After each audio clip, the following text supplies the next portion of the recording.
আজ আমরা চলে এসেছি একটা নতুন ভিডিও নিয়ে। Government of West Bengal department of health and family welfare Paschimbanga সরকার স্বাস্থ্য ও পরিবার কল্যাণ বিভাগ থেকে জিএনএম ট্রেনিং কোর্সের একটি বিজ্ঞপ্তি প্রকাশ করেছে। আমরা এই ভিডিওতে জেনে নেব কিভাবে স্টেপ বাই স্টেপ অ্যাপ্লিকেশন ফর্মটি পূরণ করতে হবে। তার আগে আমরা সংক্ষেপে নোটিফিকেশনটা একটু দেখে নিই। Online applications are invited through the website at www.wbhealth.gov.in অর্থাৎ এই ওয়েবসাইটে গিয়েই আমরা অনলাইনে অ্যাপ্লিকেশনটা করব। For admission to 3 years GNM training course including 6-month internship in nursing training schools under Department of Health and Family Welfare for the session November 2022 to October 2023 অর্থাৎ 2020 সালের নভেম্বর থেকে 2023 সালের অক্টোবর পর্যন্ত এই ট্রেনিংটি হবে। 6 মাসের ইন্টার্নশিপ সহ 3 বছরের এই জিএনএম ট্রেনিং কোর্স, যেখানে মোট আসন রয়েছে 2817টি, মেয়েদের জন্য 2692টি আসন আর ছেলেদের জন্য 125টি আসন রয়েছে, আর এই আসন সংখ্যা চেঞ্জ হতে পারে।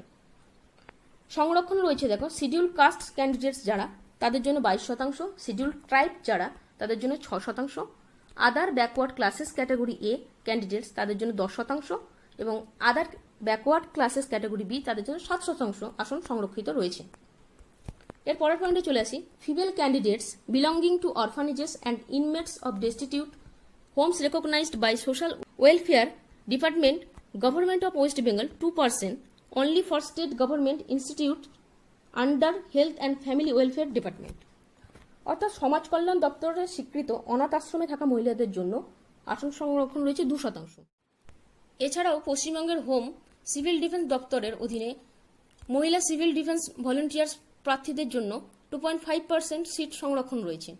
পিডব্লিউডি ক্যান্ডিডেটসদের জন্য 3% সিট সংরক্ষণ রয়েছে। ইকোনমিক্যালি উইকার সেকশন ক্যাটাগরিতে যারা পড়ছো তারাও এবারে অনলাইনে ফর্ম ফিল আপ করতে পারবে এবং সুবিধা পাবে। তোমরা তোমাদের শর্তগুলো এই নোটিফিকেশন থেকে একটু দেখে নেবে। আমরা চলে আসি শর্তাবলীর দিকে। সংক্ষেপে একটু শর্তাবলীগুলো দেখে নিই, কী কী শর্তাবলী লাগবে, তারপর আমরা স্টেপ বাই স্টেপ অ্যাপ্লিকেশন ফর্মের দিকে এগিয়ে যাব। প্রথমেই ক্যান্ডিডেটসকে অবশ্যই 2020 সালের 31শে ডিসেম্বরের মধ্যে 17 থেকে 27 বছরের মধ্যে বয়স হতে হবে। ক্যান্ডিডেটস অবশ্যই ভারতীয় একটি নাগরিক হবে। আবেদনের দিন পর্যন্ত একটানা 5 বছর স্থায়ীভাবে পশ্চিমবঙ্গের নির্দিষ্ট জেলায় বসবাস করতে হবে। বাংলা ও নেপালি ভাষা বলতে, পড়তে ও শিখতে সক্ষম হতে হবে। শিক্ষাগত যোগ্যতা লাগবে। West Bengal Council of Higher Secondary Education থেকে উচ্চ মাধ্যমিক পাশ করতে হবে বা কোনো স্বীকৃত বোর্ড থেকে সমতুল পরীক্ষায় উত্তীর্ণ হতে হবে। তোমরা যারা ভোকেশনাল নিয়ে পড়াশোনা করেছো, vocational agriculture, vocational home science থেকে পাশ করেছো, তারাও ফর্ম ফিল আপ করতে পারবে। তবে অবশ্যই ইংলিশে 40% মার্কস পেতে হবে। এই টোটাল সিলেকশন প্রসিডিওরটাই হবে মার্কসের উপর নির্ভর করে, অর্থাৎ প্রাপ্ত মোট নম্বরের ভিত্তিতে মেধাভিত্তিক প্রার্থী নির্বাচন করা হবে। উচ্চ মাধ্যমিকে যারা 40% নাম্বার পেয়েছো কম্পালসারি সাবজেক্টে, এবং তার মধ্যে অবশ্যই ইংলিশে 40% এবং 3টে ইলেকটিভ সাবজেক্ট বেস্ট অফ 3 যেটাকে বলা হচ্ছে সেখানেও 40% নাম্বার থাকতে হবে, পরিবেশ বিদ্যা ছাড়া। এছাড়া ভোকেশনাল নিয়ে যারা পড়াশোনা করেছো তাদের জন্যও সেম। আর সায়েন্স নিয়ে যারা পড়াশোনা করেছো তাদের থিওরি আর প্র্যাকটিক্যালের মধ্যে আলাদা আলাদাভাবে তাদেরকে পাস করতে হবে এবং টোটালে 40% মার্কস তাদেরকেও পেতে হবে। যারা ভোকেশনাল নিয়ে পড়াশোনা করছো তাদের মধ্যে যে ইলেকটিভ সাবজেক্টগুলো থাকা দরকার সেগুলো তোমরা এই নোটিফিকেশন থেকে পরপর মিলিয়ে নেবে, দেখে নেবে যা যা আছে।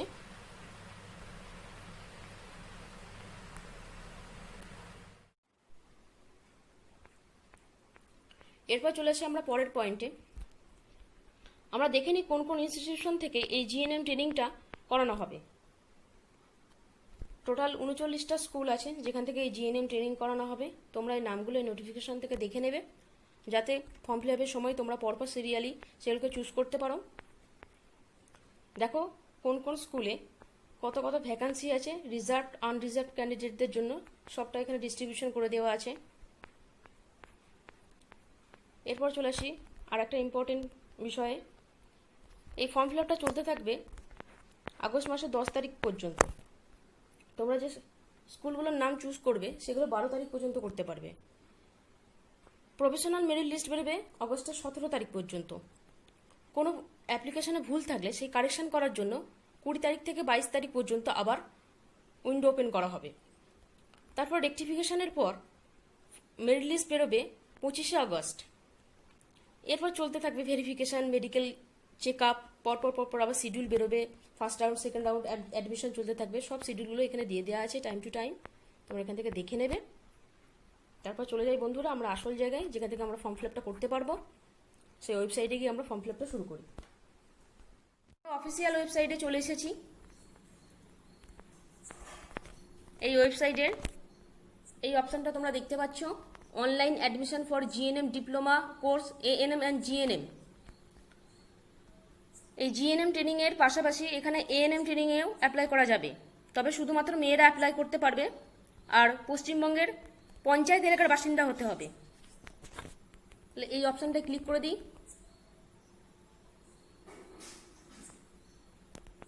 এরপর নতুন করে রেজিস্ট্রেশন করার জন্য নিউ ইউজারে গিয়ে ক্লিক করতে হবে। দেখতে পাবে একটা পেজ চলে এসেছে, সেখানে গিয়ে আমরা ফর্ম ফিল আপ করবো। প্রথমে দেখো passed in HS examination or equivalent exam, yes করবে। whether obtained 40% or more in English in HS examination or equivalent exam। তোমাদের তো অবশ্যই ইংলিশে 40% নাম্বার পেতেই হবে, তো সুতরাং এটাকে ইয়েস সিলেক্ট করবে। তোমরা এইচএস এ টোটাল যা মার্কস পেয়েছো সেটা 40% বা তার বেশি পেতে হবে, এখানে সিলেক্ট করবে ইয়েস। তারপর ফার্স্ট নেম দেবে এখানে, কারো যদি মিডিল নেম থাকে তাহলে মিডিল নেম বসাবে, তারপর last name. Language read write and speak Bengali or Nepali select করবে। ফাদার্স নেম তোমাদের বাবার নাম, তারপর মায়ের নাম, গার্ডিয়ানের নাম, যদি বাবা গার্ডিয়ান হয় তাহলে তার নামই হবে। রিলেশনটা লিখবে এখানে, তার সাথে কি সম্পর্ক। জেন্ডার সিলেক্ট করে নেবে, মেল অথবা ফিমেল যার যেটা। ক্যাটাগরি সিলেক্ট করে নেবে। এলিজিবল ফর অরফ্যান কোটা, যারা অরফ্যান কোটার মধ্যে পড়ছো এখানে দেখো ভিউ ক্রাইটেরিয়া আছে, ক্রাইটেরিয়াটা দেখে নিয়ে অবশ্যই সিলেক্ট করবে। সেরকম সিভিল ডিফেন্সের জন্যও তাই, ক্রাইটেরিয়া দেখে নিয়ে সিলেক্ট করবে। পিডব্লিউডি ক্যান্ডিডেটদের জন্য, যারা পিডব্লিউডি ক্যান্ডিডেট তারা ইয়েস করবে, অবশ্যই ক্রাইটেরিয়া দেখে নেবে, আর যারা নয় তারা নো করবে। ডেট অফ বার্থ এখান থেকে ডেট, মান্থ আর ইয়ার সিলেক্ট করে নিয়ে বসাবে। বার্থ প্লেস যেখানে জন্মগ্রহণ করেছো সেই জায়গার নাম লিখবে। রিলিজিয়ানটা সিলেক্ট করে বসিয়ে দেবে। মার্শিয়াল স্ট্যাটাস যার যেটা হবে, আনম্যারিড, ম্যারিড, উইডো যা হবে সেটা সিলেক্ট করবে। একটা ভ্যালিড মেল আইডি দেবে, কারণ পরবর্তী সময় ওরা ওটিপি বা অন্যান্য কোনো ইনফরমেশন থাকলে মেলে পাঠাতে পারে। মোবাইল নাম্বার দেবে, যে মোবাইল নাম্বারটা এখানে ইনপুট করবে সাথে সাথে দেখবে মোবাইলে ওটিপি যাবে, আর ওটিপিটা ইনপুট করতে হবে, তারপর পরবর্তী ফর্ম ফিল আপের দিকে এগোনো যাবে। যারা ইডব্লিউএস কোটার মধ্যে পড়ছো ক্রাইটেরিয়াটা দেখে নেবে, তোমার নোটিফিকেশনেও ক্রাইটেরিয়া পাবে, আবার এখানেও পেয়ে যাবে। দেখে নেওয়ার পর সিলেক্ট করবে। একটা পাসওয়ার্ড বানাতে হবে। দেখো পাসওয়ার্ড বানানোর শর্তটা, মিনিমাম 8টা থেকে 14টা ক্যারেক্টার থাকতে হবে। একটা আপার কেস আলফাবেট, একটা লোয়ার কেস আলফাবেট, আর একটা নাম্বার থাকবে, আর একটা স্পেশাল ক্যারেক্টার থাকবে।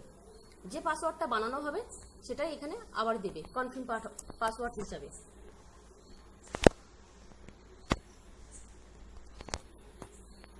তারপর ক্যাপচা কোডটা দেওয়ার পর সাবমিট বাটনটাই ক্লিক করবে।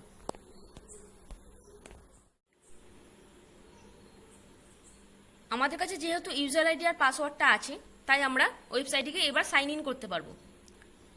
মেল আইডিটাই হয়ে যাবে ইউজার আইডি, আর যে পাসওয়ার্ডটা বানানো হয়েছে সেই পাসওয়ার্ডটা এখানে দিয়ে দেবে। ক্যাপচাটা এন্টার করে দেবে, তারপর সাইন ইন করতে পারবো।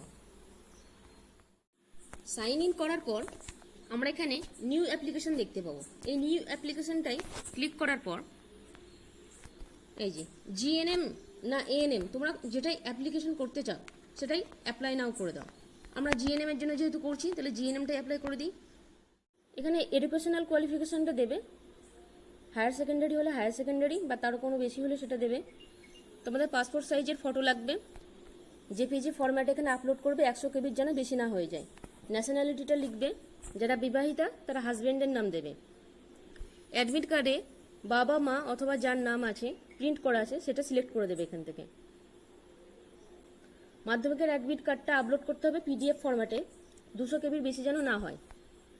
সিগনেচার 100 কেবির মধ্যে রাখবে, জেপিজি ফরম্যাটে এখানে আপলোড করে দেবে।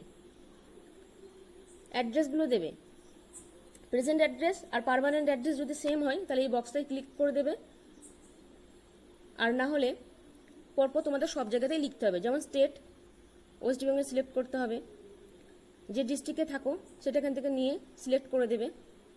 Pin number, address, post office, police station পরপর লিখে যেতে হবে। তারপর সেভ অ্যাজ ড্রাফট করে নেক্সটে ক্লিক করবে। তারপর পরবর্তী পেজে চলে আসবে। Details of HS examination, name of the school, যে স্কুল থেকে পাস করেছো তার নাম, অ্যাড্রেস অফ দ্য স্কুল, অ্যাড্রেসটা দেবে, name of the board or council, তার নাম দেবে, রোল নাম্বারটা দেবে, অ্যাডমিটে যে রোল নাম্বারটা আছে সেটা বসাবে। ফার্স্ট ল্যাঙ্গুয়েজে টোটাল কততে পরীক্ষা হয়েছে, 100তে পরীক্ষা হলে 100 বসাবে, যা পেয়েছো সেই মার্কসটা এখানে দেবে। সেকেন্ড ল্যাঙ্গুয়েজের ক্ষেত্রেও তাই, ফুল মার্কস দেবে, আর যা পেয়েছো সেই মার্কসটা এই ঘরে বসাবে। তারপর বেস্ট অফ 5 বা 6 যার মধ্যে বেস্ট অফ 3 নাম্বারটা নেবে তোমরা। ফার্স্ট ইলেকটিভ, সেকেন্ড ইলেকটিভ আর থার্ড ইলেকটিভের নাম্বারগুলো পরপর দেবে। যদি 100তে পরীক্ষা হয়ে থাকে তাহলে প্রত্যেকটা ঘরে এখানে 100 করে বসিয়ে দেবে, আর যা যা পেয়েছো ফার্স্ট ইলেকটিভে যা পেয়েছো এই ঘরটায় বসাবে। তারপরের ঘরে সেকেন্ড ইলেকটিভের নাম্বারটা, তারপরের ঘরে থার্ড ইলেকটিভের নাম্বারটা দেবে। ইংলিশে তোমরা যা পেয়েছো এই ঘরে অফ 10 মার্কসের ঘরে বসিয়ে দেবে, আর ফুল মার্কসের ঘরে 100 বসিয়ে দেবে যদি 100 পরীক্ষা হয়ে থাকে। ক্যালকুলেট পার্সেন্টেজ, ক্যালকুলেট পার্সেন্টেজের ঘরে ক্লিক করলে অটোমেটিক্যালি মার্কসটা কাউন্ট হয়ে যাবে। যে বছর তোমরা উত্তীর্ণ হয়েছো এইচএসে সেটা এখান থেকে সিলেক্ট করে নেবে। এইচএস এর মার্কশিট পিডিএফ ফরম্যাটে 200 কেবির বেশি যেন না হয় সেই ফাইলটা এখানে আপলোড করতে হবে। সেভ অ্যাজ ড্রাফট করে তারপর নেক্সটে ক্লিক করবে। যারা অরফান রয়েছে তাদের জন্য এই পেজটা ফিল আপ করতে হবে, আর নাহলে বাকিরা নেক্সট করে পরের পেজে চলে যাবে। যারা সিভিল ডিফেন্স ভলেন্টিয়ার ট্রেনিং করেছো তাদের জন্য এই পেজটা, আর বাকিরা নেক্সট করে পরের পেজে চলে যাবে। সব কিছু দেখে শুনে নিয়ে ডিক্লারেশন বক্সে ক্লিক করে ফাইনাল সাবমিট করতে হবে। এবার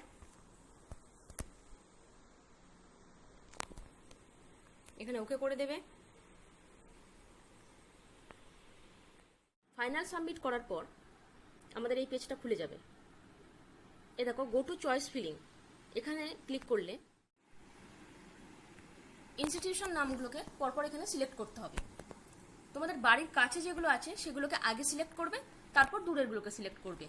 এই সিলেক্ট অপশনটায় গিয়ে ক্লিক করবে, যেটা সব থেকে বাড়ির কাছে তাকে প্রথমে সিলেক্ট করবে, তারপর আস্তে আস্তে সবকটা ইনস্টিটিউশনই তোমরা সিলেক্ট করে দেবে। তোমরা তোমাদের সুবিধা মতো ইনস্টিটিউশনের নামগুলোকে পরপর সিলেক্ট করবে, তারপর অ্যাড করবে। এরপর এই আপডেটেশনের ঘরটাকে ইয়েস করবে। তার কারণ হচ্ছে ধরো প্রথমে তুমি যে ইনস্টিটিউশনের নামটা দিয়েছো সেখানে সব সিট ফিল আপ হয়ে গেছে, তাহলে অটোমেটিক্যালি তোমাকে পরের ইনস্টিটিউশনের জন্য ওরা এলিজিবল করে দেবে। এইভাবে পরপর চলতে থাকবে। ইনস্টিটিউশনগুলোকে পরপর সিলেক্ট আর অ্যাড করার পর আপডেটেশনের ঘরে ইয়েস করে নিতে হবে।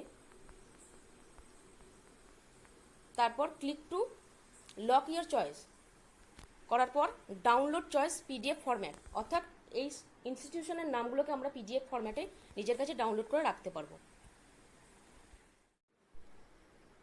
পিডিএফটা ডাউনলোড করার পর তোমরা হোম পেজে চলে যাবে, গিয়ে দেখবে অ্যাপ্লিকেশন স্ট্যাটাস কমপ্লিটেড, অর্থাৎ ফর্ম ফিল আপটা সম্পূর্ণ হয়েছে। তোমরা যদি এভাবে স্টেপ বাই স্টেপ অ্যাপ্লিকেশনটা ফিল আপ করতে পারো, আশা করি তোমাদের কোনো অসুবিধা হবে না, তোমরা ঠিকঠাকভাবেই করতে পারবে। আজ তাহলে এইটুকুই। থ্যাংক ইউ বন্ধুরা।